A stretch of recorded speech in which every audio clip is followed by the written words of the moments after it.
आप देख रहे हैं इंडिया का इलेक्शन 2019 और उत्तर प्रदेश वो जगह है जहां से सत्ता का गलियारा दिल्ली तक पहुंचता है। अब देखना है कि किस तरीके से 2014 के अपने इतिहास को दोहराएगी भारतीय जनता पार्टी।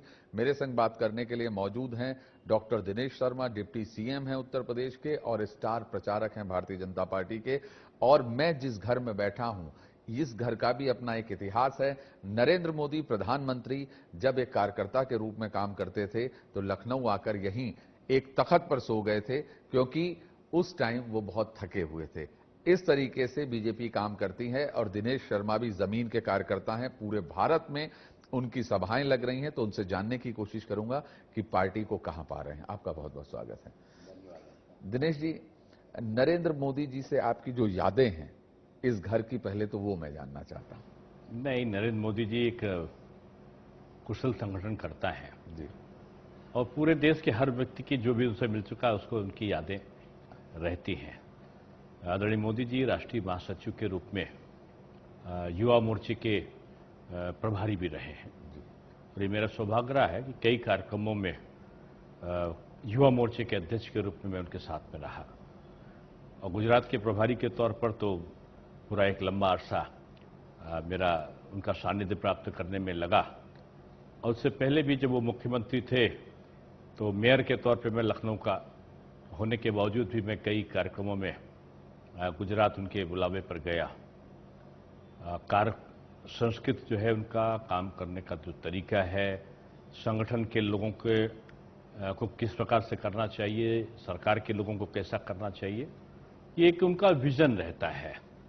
और हर व्यक्ति जब उनसे मुलाकात करता है तो उनसे कुछ ना कुछ सीखता है और मैं तो कहता हूं आज भी जब भी उनसे भेंट हो जाती है तो कुछ नया सीखने को मिलता है। तो जो नया सिखा रहे हैं और आप लोग सीख रहे हैं, उस तरीके से अब 2019 का जो चुनाव है उसमें आप अपनी पार्टी की कितनी सीटें देख रहे हैं? मैं समझता हूं कि पिछला चुनाव 2014 का जब वो लड़े थे प्रधानमंत्री के रूप में, तो जो जनता थी उनके गुजरात के किए गए मुख्यमंत्री के कार्यकाल के आधार पर उनको उसने वोट दिया था।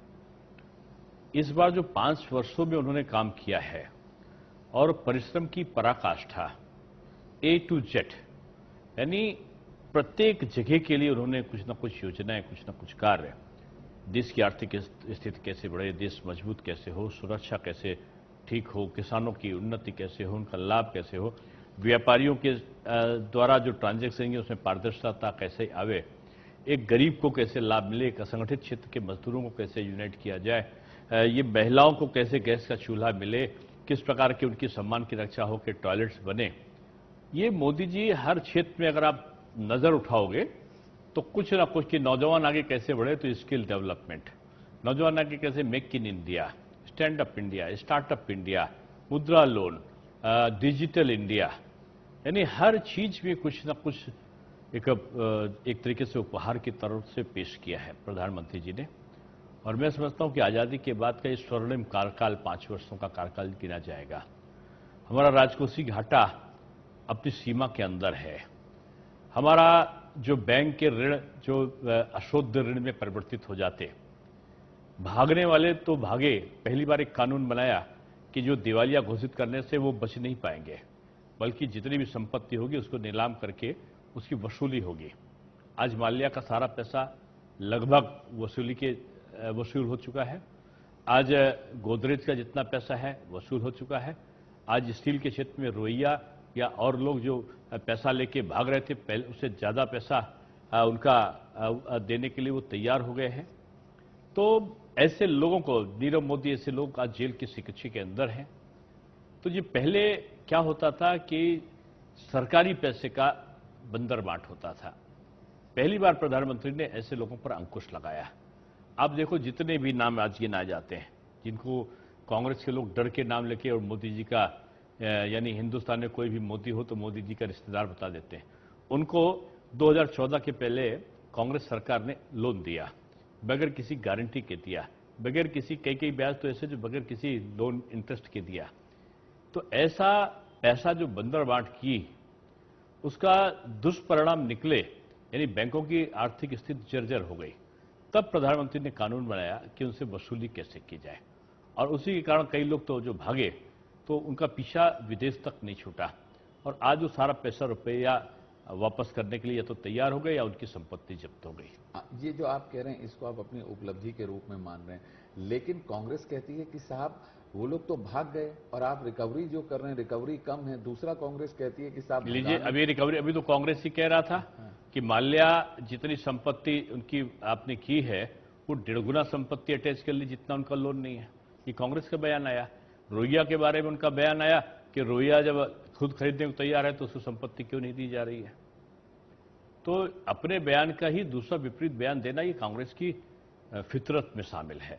चलिए आप कह रहे हैं कांग्रेस की फितरत है, लेकिन कांग्रेस कहती है सबसे बड़ा स्कैम तो यहाँ पर नोटबंदी के दौरान हुआ और जितना पैसा पकड़ा जा रहा है। हाँ, स्कैम करने वाले पकड़े गए, क्योंकि जब पैसा मुद्रा एक जगह संग्रहित होकर आ जाती है और चलन में मुद्रा ना हो तब महंगाई बढ़ती है, मुद्रास्फीति बढ़ती है और मुद्रा का अवमूल्यन शुरू होने पे जो उसका मूल्य है अमेरिकी डॉलर की अपेक्षा वो गिरने लगता है।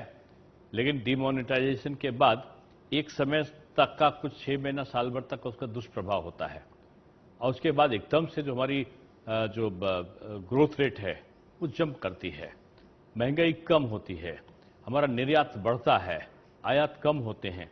ये प्रतिफल अब सामने आने लगे हैं। जो हमारी ग्रोथ रेट 6 के आसपास थी आज 7.5 से ऊपर बढ़ चुकी है, यानी चीन से और अमेरिका से ज्यादा तेज गति से बढ़ने वाली हमारी ग्रोथ रेट है, जो 4-5 महीने के बाद जो हमारी नया जो फिगर्स आएंगे उसमें 8.2 तक पहुंचने की पूरी संभावना है। आपने कहा 8.2 तक, लेकिन आप लोग कह रहे थे कि साहब हम इसको ले जाएंगे 9 तक, तो ये कैसे? और आप तो कॉमर्स नहीं, आप तो कॉमर्स के खुद छात्र भी रहे और पढ़ाते भी हैं, तो ये जो कहते हैं आंकड़ों की बाजीगरी, ये कांग्रेस के आरोप हैं। ये 8-9 तक नहीं, ये 10 से ऊपर जाएगा। ये 5 साल जो मोदी जी के आने वाले हैं ये 10 से ऊपर जाएगी हमारी ग्रोथ रेट। और ये बाजीगरी इसमें नहीं है, क्योंकि ये इंटरनेशनल लेवल पे इसकी मॉनिटरिंग होती है और कोई हम सरकार अपने फार्मूले से नहीं निकालती है। जो हमारे अर्थशास्त्र के द्वारा प्रदत्त नियम विनियमन है उसका पालन करते हुए ये दर निकलती है। तो 6.5 जो चीन की है वो हमने थोड़ी किया है, अमेरिका की 4.34 है तो हमने थोड़ी किया है, वो तो अमेरिका का पहले से है। हमारा 7.5 हुआ है तो हमने थोड़ी किया है, तो अंतर्राष्ट्रीय स्तर पर इसकी मॉनिटरिंग होता है। अंतर्राष्ट्रीय स्तर पर आप कह रहे हैं मॉनिटरिंग हो रहा है, लेकिन लोग कह रहे हैं कि राष्ट्रीय स्तर पर क्या हो रहा है? गरीबी हटनी थी और उसी का अब लेके अब बात हो रही है। और दूसरा ये कि साहब रोजगार ये उन लोगों से पूछिए जो लोग नारा लगाते थे गरीबी हटाओ। आजादी के बाद से कांग्रेस के जो भी शासक आया उसका एक ही नारा रहा, गरीबी हटाओ। गरीब बढ़ा, अमीर और अधिक अमीर हो गया। बीजेपी सरकार में अगर 5 साल का आंकड़ा आप निकाल कर दिखाइए, 75% से ऊपर जो पैसा था बजट का वो कृषि पर खर्च हुआ, गरीबों पर खर्च हुआ। आप देखो ये घर घर बिजली का कनेक्शन मिला, किसको मिला है? गांव की सड़क को मुख्य सड़क से जोड़ने का काम हुआ, किसके लिए हुआ? गांव में हजारों की संख्या नहीं लाखों की संख्या में प्रधानमंत्री आवास दिए गए, किसको दिए गए? बिजली का कनेक्शन फ्री में घर घर हो गया, 100% जगह पर बिजली पहुंच गई। किसको पहुंची? गरीब के वहां बिजली नहीं थी उसी को तो पहुंची। गैस का सिलेंडर घर घर पहुंचाने का काम किया गया, जो निम्न आय वर्ग से नीचे के थे। कौन थे? गरीबी तो थे। तो जितना काम गरीब को समर्थन मूल्य घोषित किया गया, उसकी लागत मूल्य कम से कम रहे, उसके प्रयत्न किए गए। नीम कोटेड यूरिया लाई गई, 6000 सम्मान राशि में डाला गया। बैंक मुद्रा लोन में तय किया गया कि 59 मिनट में मुद्रा का लोन मिल जाए। जीएसटी में रजिस्ट्रेशन है। गन्ना भुगतान पूरा नहीं हुआ। गन्ना भुगतान को लेकर मैं समझता हूं कि आपको जो लोग भी आंकड़े दे रहे हैं वो मिथ्यापूर्ण बोल रहे हैं। हर स्टेज से मैं आपको आपकी स्मरण शक्ति को और अधिक सुदृढ़ करने के लिए मैं बताना चाहता हूं 62,800 करोड़ रुपए का भुगतान हम कर चुके हैं। और इसमें गन्ना का जो बकाया है वो सपा और बसपा के सरकार के समय के भी 34 करोड़ के आसपास था, 34,000 करोड़ का, उसका भी कर दिया। राजकोषीय घाटा को बढ़ाया नहीं, 1 लाख रुपए तक के जो ऋण थे किसानों के वो भी माफ कर दिए। और उसके बाद विकास योजनाओं को भी कोई बाधा नहीं किया। 25 करोड़ लोग कुंभ में नहाने के लिए आए, पूरा प्रयागराज को बदल दिया, फिर भी हमने कोई टैक्स नहीं लगाया। और बगैर टैक्स लगाए हम गन्ने का भुगतान कर रहे हैं। अगर आप कुछ इस वर्ष कुछ लोन किया होगा तो 1-2 महीने का जो बकाया होगा वो भी हम जल्दी चुनाव के बाद कर देंगे। ये जो आप बात कर रहे हैं, लेकिन पहले 10 साल का भुगतान नहीं होता था, अब तो 10 दिन में भुगतान हम कर रहे हैं। 1 महीने के अंदर भुगतान कर रहे हैं। चलिए, वोटों का भुगतान इस बार जनता को आपको करना है, आपने जो भी भुगतान किए वो दिख जाएंगे। बात ये हो रही कि ये महागठबंधन से आप निपटेंगे कैसे, और जो एक विपरीत दिशा के लोग साथ देखिए, आ रहे हैं। मुझको लगता है कि ये प्रस्तुतिकरण महागठबंधन का जो कॉन्सेप्ट है वो अपने आप में बड़ा भ्रमपूर्ण है। ये गठबंधन नया थोड़ी है, ये तो पहले से है। हम इसको विधानसभा में हरा चुके हैं, लोकसभा में हरा चुके हैं। अब आप कहेंगे कहां, पहले तो था नहीं। पहले ये प्रचारित होता था यूपी के 2 लड़के, अखिलेश जी और राहुल जी, विज्ञापन में दोनों हाथ उठा के खड़े होते थे, और बाहर से बीजेपी के बीएसपी इनके वोट काटने के लिए अपने प्रत्याशी खड़ा करके इन दोनों को अप्रत्यक्ष सहायता पहुंचाती थी। अब की 2 लड़के में से एक लड़का बाहर हुआ, बीएसपी का स्थान उसने ज्वाइन किया, बीएसपी अंदर आई, कांग्रेस का स्थान उसने लिया। अब गठबंधन 3 का पहले प्रत्यक्ष और अप्रत्यक्ष था, आज भी प्रत्यक्ष और अप्रत्यक्ष है। ये विधानसभा में हारे, 3/4 से बीजेपी जीती, ये लोकसभा में हारे, हम 73 सीट जीत कर आए। उसके बाद ये हमारे विधानसभा का उपचुनाव हुआ, हम जीत कर आए। फिर हमारा मेयर का और स्थानीय निकाय का चुनाव हुआ, 2 सीट को छोड़ के बाकी 80-90% हम लोग जीत गए। उसके बाद हमारा सहकारिता का भी चुनाव 1 महीने पहले हुआ है, हम 80 से 90% जीते हैं। 3 लोकसभा की सीट हम केवल नहीं जीते, लेकिन हमें वोट 2014 से ज्यादा मिला। अब नहीं जीतेगा वो स्थानीय कारण भी हुए, प्रत्याशी का भी होता है, लोकल समीकरण होते हैं, लोकल इश्यूज होते हैं। 3 अगर हम नहीं जीते और 30 हम जीत गए तो वो बड़ा हुआ कि हम 3 का तो ढिंडोरा हमने पूरे देश भर में पीट दिया। लेकिन जो हम 100% जीत रहे हैं उसको किसी ने क्यों नहीं देखा। बड़ी अच्छी आपने बात की, 100%। कहां से लाइएगा ये 100%? क्योंकि आपने 2014 में 7 की 7 दिल्ली जीती, 5 की 5 उत्तराखंड जीती, 4 की 4 आप हिमाचल ले आए थे, इसी तरीके से राजस्थान, मध्य प्रदेश, छत्तीसगढ़, हर जगह आप बेस्ट थे।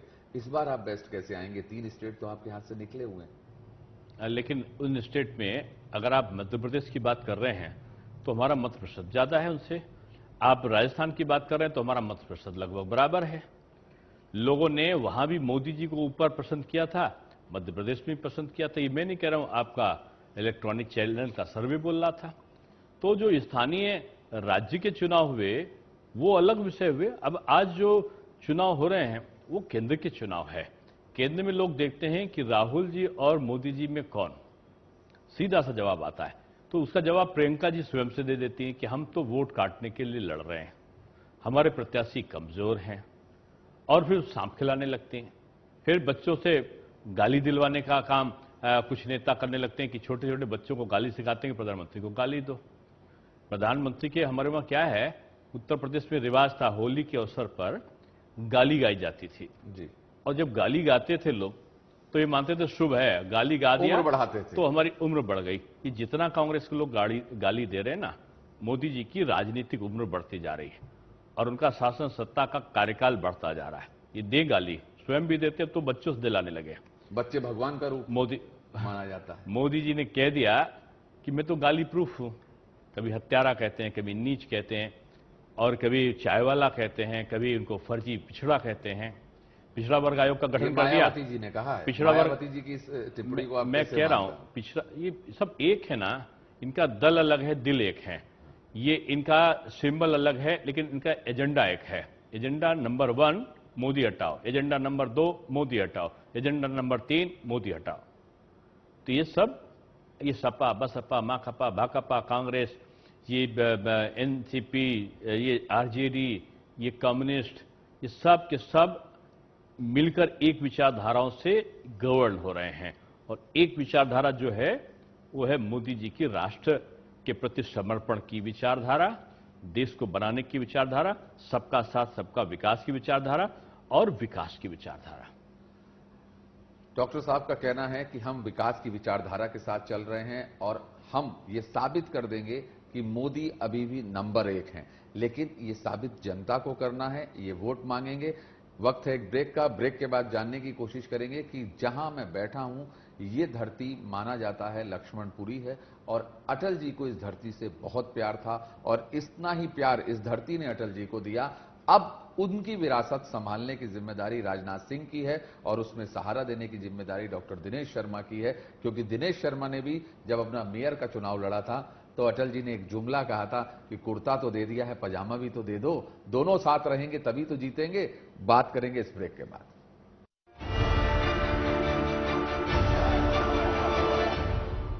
रूट मंत्रा फेस क्रीम में है 12 खास आयुर्वेदिक जड़ी बूटियां जो स्किन में अब्सॉर्ब होकर उसे अंदर से निखार देती है। ये कोई कॉस्मेटिक नहीं, आयुर्वेदिक औषधि है।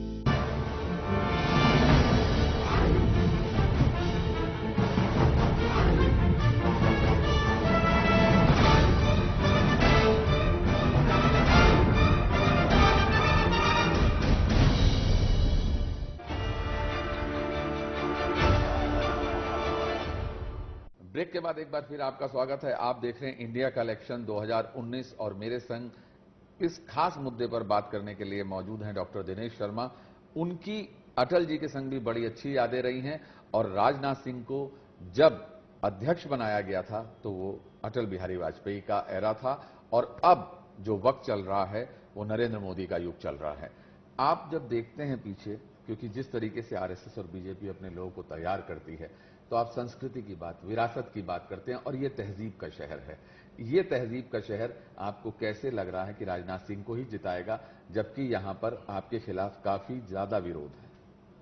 अटल जी का सपना था लखनऊ अतिक्रमण मुक्त हो, गोमती का प्रदूषण समाप्त हो, चारों तरफ जो भारी वाहन है लखनऊ के बाहर निकल जाएं, मेट्रो चले, लखनऊ स्मार्ट सिटी हो, लखनऊ के सीवरेज जहां नहीं है उसकी और पीने के पानी की व्यवस्था हो। ये अटल जी चुनाव में अपने भाषणों में भी कहते तो उनका सपना था। कुकरेल का पुल का कब बनेगा अपने भाषण में बोलते थे। और आदरणीय राजनाथ सिंह जी जब 4 साल 5 साल जब अपने 5 साल पूरा कर रहे हैं सांसद के रूप में, उन्होंने अटल जी की एक एक कही गई बातों को अक्षरशः पूरा किया है। आज लखनऊ में पुलों का अंबार है। कुकरेल में चले जाइए जहां पे आपको पौन घंटे लगता था सीतापुर रोड जाने में और जाम में फंस गए तो 2-3 घंटा, अब आप 10-15 मिनट के अंदर आप गोमती नगर से वहां पे पहुंच सकते हैं। आज चारबाग जाइए तो आपको बदबूदार टूटी सीढ़ियों वाला चारबाग स्टेशन नहीं मिलेगा। एक्सीलेटर पर चलते हुए आपको एक स्वच्छ जल रेल नीर के साथ में एक साफ रेलवे स्टेशन जिसका चौड़ीकरण और सौंदर्यीकरण चल रहा है वो आपको दिखाई पड़ेगा। गोमती नगर जाइए, ऐशबाग जाइए, आलमनगर जाइए तो आप जो रेलवे स्टेशन है उनकी सुविधाएं और उनके जो परिवर्तन किया गया है वो आप पहचान नहीं पाएंगे। और इसी तरीके से आप ऐशबाग जाने लगिए तो नाके के ऊपर से पुल आपको लाल कुआं से पुल दिखाई पड़ेगा। नखास में जो लगता था जाम तो आप खाला बाजार के पास से चलेंगे तो मेडिकल कॉलेज तक आपको पुल बनता हुआ दिखाई पड़ेगा। आप अगर लखनऊ की परिक्रमा करिए 105 किलोमीटर का आउटर रिंग रोड आपको दिखाई पड़ेगा कितने हजार करोड़ रुपए की लागत से, यानी वाहन आवे और बाहर निकल जाए। ये जो एक एक्सप्रेसवे बनाकर जितनी चर्चा आज हो रही है, आज उत्तर प्रदेश में Ganga expressway, Bundelkhand expressway, Purvanchal expressway, defence corridor और उसके साथ साथ 9,000 करोड़ रुपए की पेयजल परियोजना बुंदेलखंड में, इतना सारा काम आज हुआ है। 25 करोड़ लोग कुंभ नहाकर चले गए पुण्य लेके और दुआएं देते हुए योगी जी की सरकार को चले गए। 1.5 लाख करोड़ का इन्वेस्टमेंट उत्तर प्रदेश में आ गया, यानी कानून व्यवस्था हमारी सुधरी, इसके कारण ही इन्वेस्टमेंट इतना बड़ा आया। कहते हैं कि आप तो जानबूझ के गोली मरवा देते हैं, वो तो कह रहे हैं कि आप अब उनको हो सकता है कि आपने कार्यकाल का याद आता हो। मैं नहीं कहूंगा, मैं किसी नेता की टिप्पणी पर टिप्पणी नहीं करता हूं, लेकिन जैसे आसमान में पक्षी उड़ता है तो कहते हैं पानी बरसने वाला है। इन्वेस्टर जब किसी प्रदेश में जाते हैं तो कहते हैं कि कानून व्यवस्था और सरकार अच्छी चल रही, इस बात का संकेत होता है। वो 1,000 करोड़ नहीं लिया पाए, यहाँ 1.5 लाख करोड़ रुपए का 1.5 लाख करोड़ का इन्वेस्टमेंट 1.5 लाख करोड़ का इन्वेस्टमेंट आ गया है। तो उनकी बात सही होगी कि ये आंकड़े सही करेंगे। मैं समझता हूं उत्तर प्रदेश की डबल इंजन की सरकार ने 2 वर्षों में जितना काम किया है पूरे भारतवर्ष में किसी भी प्रदेश में इतना काम नहीं हुआ होगा। तो कैसे आपको लगता है, क्योंकि ये गढ़ माना जाता है भारतीय जनता पार्टी का, गढ़ में आप कितने की लीड से जिताएंगे अपने प्रत्याशी को? और यहाँ आप एक कागज, अमित शाह भी यहाँ आ गए हैं, आप एक कागज पे लिख लीजिए और लिख के धर लीजिए। वाराणसी और लखनऊ जीत का रिकॉर्ड कायम करेंगे भारतवर्ष में, और लखनऊ से सपा, बसपा और कांग्रेस के प्रत्याशी अपनी हार का रिकॉर्ड कायम करेगा। युवा क्योंकि आप बहुत करीब माने जाते हैं, और आधी आबादी, क्योंकि मुझे इसलिए भी याद है कि बिना आपके निमंत्रण के लोग आपकी शादी में पहुंच गए थे, तो इन दोनों से आप बहुत करीबी हैं और पूरे भारत में आप घूम के आए हैं। तो अब आपको क्या लग रहा है, आप कितनी सीटें लाएंगे अपने दम पे? देखिए, मैं उड़ीसा गया, जब मेरे से छोटे कार्यकर्ता की भीड़ में दसियों हजार लोग आ गए तो मुझे मोदी करंट का पता चला, और उस जगह पर जिस प्रकार से उत्साह दिखा, लगा कि कोई ताज्जुब नहीं कि सब की सब उड़ीसा की सीटें बीजेपी जीत जाए। लेकिन आप यूपी की 35 हार रहे हैं। मैं आपको बता रहा हूं कि फिर मैं गुजरात गया तो लगा कि कोई भी सीट नहीं हार रहे हैं हम। मैं राजस्थान गया तो लगा कि लोग पिछले उसका बदला अब कि वो अशोक गहलोत से लेने के लिए तैयार खड़े हैं। मैं महाराष्ट्र गया तो देखकर इतना सुखद आश्चर्य हुआ कि बीजेपी और शिवसेना के लोग मिलकर जैसे सगे दो भाई गले मिलकर करते हों, उस तरीके से चुनाव लड़ रहे हैं और हजारों की तादाद वहां पर आ रही है। अब मैं ये कह सकता हूं, उत्तर प्रदेश में आप खुद अपने टीवी कैमरा लेकर चलिए, आदरणीय कांग्रेस के बड़े नेताओं की सभा में 1000 और 500 लोग आ रहे हैं। हम लोग की आप कोई भी सभा में चले चलो, आपको 10,000, 5,000, 15,000 से कम आदमी दिखाई नहीं पड़ेगा। तो ये अंतर है, ये मोदी करंट, मोदी जी के काम का प्रताप है। लेकिन रामलला का तो आपने काम पूरा नहीं किया है, और ये बार बार आपत्ति उठ रही है कि आप तो राम भगवान को ठगते हैं। जो चुनाव लड़ेंगे तो तरह तरह के नए शब्दों का चयन करेंगे, लेकिन बीजेपी ही एक ऐसी पार्टी है जिसने रामलला का विषय अपने संकल्प पत्र में दिया है। मोदी जी जब अयोध्या गए तो उन्होंने भगवान मर्यादा पुरुषोत्तम श्री राम की जन्मभूमि कह के उसको प्रणाम किया, और उसके बाद जब उन्होंने अपने भाषण को समाप्त किया तो जय जय श्री राम कह के समाप्त किया। राम कस्तूरी कुंडल बसय मृग ढूंढत वर्णमाए, ऐसे गटगट राम है दुनिया देखत नहीं। मोदी जी देख रहे हैं, और राम के आचरण, राम के जो कर्तव्य हैं मर्यादा पुरुषोत्तम के, उनके कदमों पर चल रहे हैं, उनके सदकर्म के प्रति गमित भाव से चल रहे हैं। तो इसलिए उस पर कोई शंका मत करिए, हमने अपने संकल्प पत्र में लिखा है और उसके अनुसार आचरण कर रहे हैं, सर्वानुमति के आधार पर या माननीय न्यायालय के आधार पर, या जो भी विकल्प या सुझाव होंगे उन पर अमल करके इस विषय को पर निर्णय होगा, ऐसा हमारे संकल्प पत्र में है। संकल्प पत्र की आप बात कर रहे हैं, वो संकल्प पत्र धारा 370 की बात करता है, राम जन्मभूमि की बात करता है, समान कानून की बात करता है कि एक देश है एक कानून हो। ये कब होगा? जब आप उस लायक हमको बहुमत दे देंगे। हम कहां देने वाले, हम तो पूछने आपसे वाले। मैं पूछ थोड़ी कह रहा हूं, जनता मैं देगी। जनता कह रहा हूं। हाँ। आप भी जानते हैं किसी चीज को करने के लिए अधिकार चाहिए, और संविधान में प्रदत्त है कि अगर कश्मीर का बदलना है तो कश्मीर की विधानसभा से भी पारित होना चाहिए, केंद्र में राज्यसभा और लोकसभा दोनों से पारित होना चाहिए।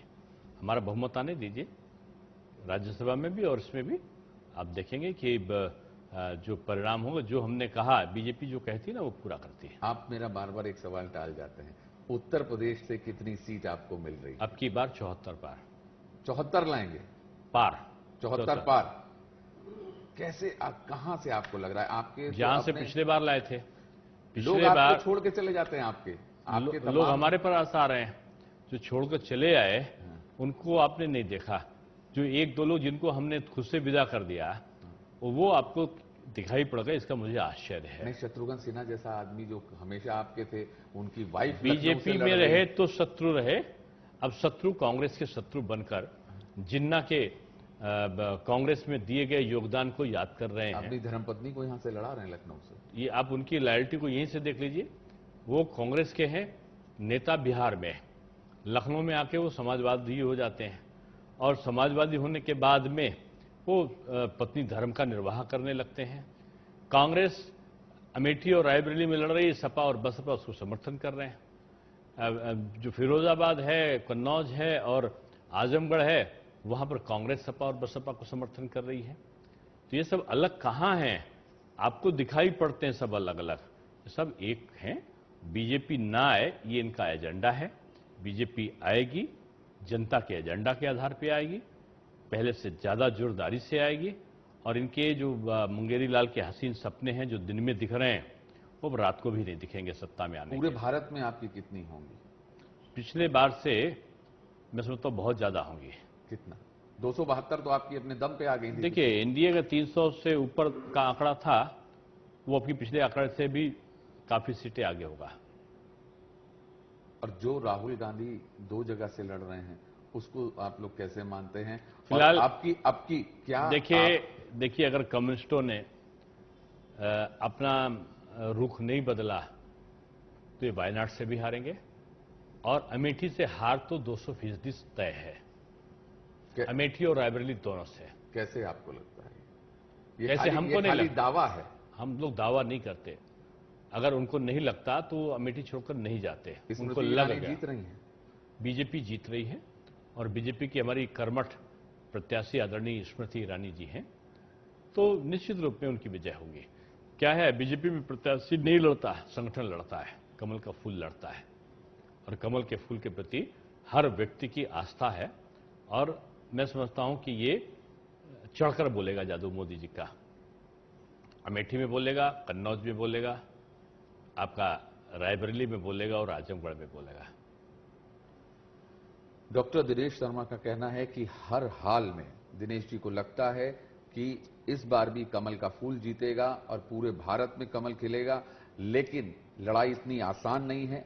एड़ी चोटी का जोर विपक्ष भी लगा रहा है, बीजेपी भी लगा रही है, लेकिन ये वक्त तय करेगा नियति क्या चाहती है, क्योंकि ये कहा जाता है अगर आपको जीत चाहिए तो देवताओं का आशीर्वाद भी चाहिए, बुजुर्गों का आशीर्वाद भी चाहिए और जनता ही इस टाइम नारायण हो जाती है, नर ही नारायण हो जाता है।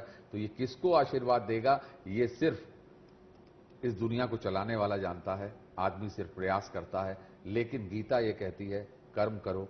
अब देखते हैं कर्म सब कर रहे हैं, फल किसको कैसा मिलेगा ये 23 मई को पता चलेगा। आज के कार्यक्रम में इतना ही। प्रखर प्रकाश मिश्रा को दीजिए इजाजत। देश और दुनिया की बाकी खबरों के लिए आप देखते रहिए न्यूज वर्ल्ड इंडिया।